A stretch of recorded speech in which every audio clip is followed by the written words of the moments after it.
मित्रों, सभी को मेरा सादर प्रणाम है। और आज की जो वीडियो है इसमें मेरा विषय है कि गोचर जो है वो हम अपने प्रेडिक्शन में उसको कैसे स्थान दें और उसका क्या महत्व है। तात्कालिक रूप से आपका कोई कार्य कब होगा, लोग पूछते हैं कि भाई ये काम होगा, तो ठीक है आप जनरल चीज़ बता रहे हैं, लेकिन बताइए कि कब होगा।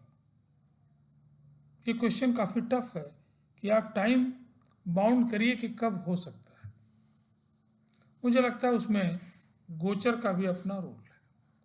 अंतर्दशा, महादशा, प्रत्यंतर दशा, सूक्ष्म दशाएं, तमाम दशाएं तो है ही हैं, साथ साथ में गोचर प्लेज ए इम्पॉर्टेंट रोल। बिना गोचर के देखे आपका प्रेडिक्शन रिजल्ट के एग्जैक्ट जो वैल्यू है वहाँ तक नहीं पहुँच पाए। तो मुझे लगता है कि अपने फलादेश में आप गोचर को स्थान दीजिए। अब सवाल कि गोचर में सारे ग्रह नाम से पता है कि वो घूम रहे हैं, है ना, चर अवस्था में, भिन्न भिन्न राशियों में एक समय के बाद वो बदल जाते हैं। लेकिन इसमें मुख्य रूप से कोई कार्य आपका पर्टिकुलरली क्वेश्चन है कि मेरा कार्य कब होगा, तो मुझे लगता है कि दो चीज़ पे विशेष ध्यान दीजिए, बल्कि तीन चीज़ पे, कि आपके लग्न के स्वामी जो लग्नेश हैं गोचर में उनकी क्या हालत है, राशि के स्वामी आपके जो हैं गोचर में उनकी क्या स्थिति है, और साथ में 10वें भाव जहाँ से हम कर्म को देखते हैं, 10वें भाव के जो लॉर्ड हैं गोचर में उनकी क्या स्थिति है। कोई भी कार्य आपका कब होगा गोचर में अगर आपको देखना है तो इन तीन चीज़ों को देखें। तो मुख्य रूप से जैसे कि सपोज कि आपके वृश्चिक लग्न है और उसके मालिक मंगल हैं, तो आपको ये देखना होगा कि गोचर में मंगल की स्थिति कैसी। फिर आपकी राशि क्या है, मान लीजिए कि आपकी राशि मिथुन है, तो उनके जो लॉर्ड हैं बुध, गोचर में आप उनको भी देखिए कि उनकी स्थिति कैसी। साथ में 10वें भाव के जो लॉर्ड हैं, मान लीजिए सूर्य हैं, तो आप गोचर में देखिए कि उनकी स्थिति कैसी है। साथ साथ बृहस्पति और शनि, इनके गोचर को भी ध्यान में रखिए, क्योंकि बृहस्पति आपको काम को पूर्ण कराएंगे और शनि आपसे मेहनत करवाएंगे। तो इतने लोगों के गोचर को विशेष रूप से आप ध्यान दीजिए कुंडली में, तो फिर आप जो रिजल्ट है उसके काफ़ी नज़दीक है।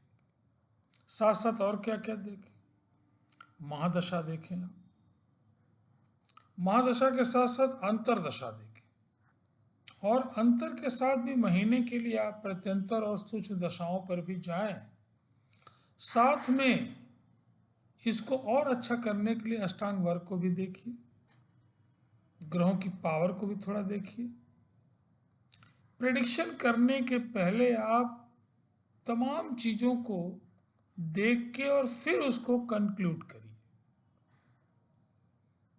और कंक्लूड करके कागज पे लिख के एक होमवर्क करिए, और बार बार उसको, जैसे कोई पेपर हम लिखते हैं तो बार बार देखते हैं, रिफाइन करते हैं, ऐसे ही आप 2-3 राउंड रिव्यू करिए और उसको रिफाइन करिए, और फिर आप रिजल्ट को बताइए। तो आप देखेंगे कि प्रेडिक्शन के काफ़ी नज़दीक, कोई ईश्वर तो हम है नहीं कि जो बोलेंगे वही होगा, लेकिन हाँ प्रेडिक्शन के काफ़ी नज़दीक तक हम जाएंगे।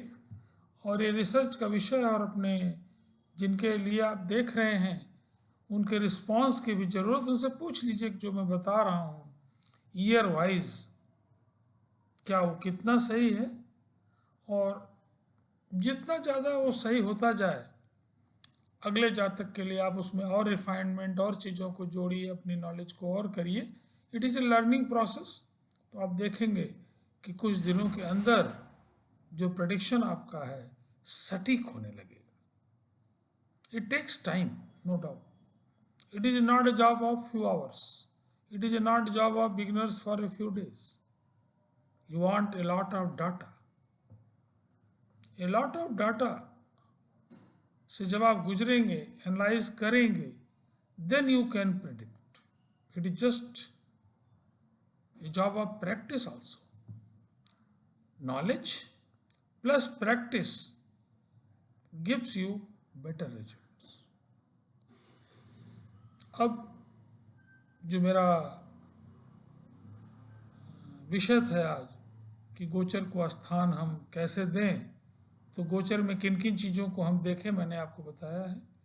और चंद्रमा तो आपको पता है कि बहुत कम देर के लिए है, तो उनके गोचर का बहुत ध्यान नहीं है, लेकिन फिर भी उनको भी हम देख लेंगे। अगर वो खराब स्थिति में है तो ये होगा कि हाँ, मन हमारा कहीं न कहीं चंद्रमा से गवर्न होता है, तो उसको भी मन स्थिति के बारे में हम चंद्रमा से देख लेंगे।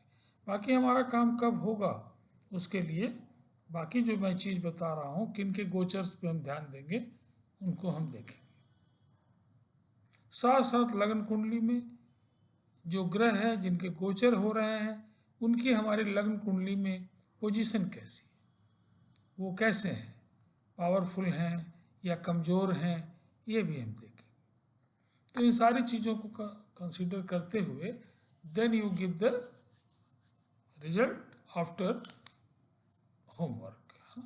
जब आप उसको 2-3 राउंड देख के और उसमें रिफाइनमेंट करके फिर आप रिजल्ट को बताइए, देखिए आपका रिजल्ट निश्चित रूप से काफ़ी सटीक हो। और आप अपने डेटा को मेरे पास भेज सकते हैं, मैं आपको प्रेडिक्शन करूंगा आपके लिए।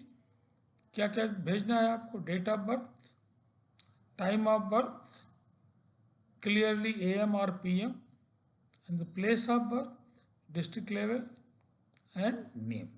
केवल इतने डाटा की आवश्यकता है, और फिर मैं एनालाइज करके फिर आपको रिजल्ट दूंगा।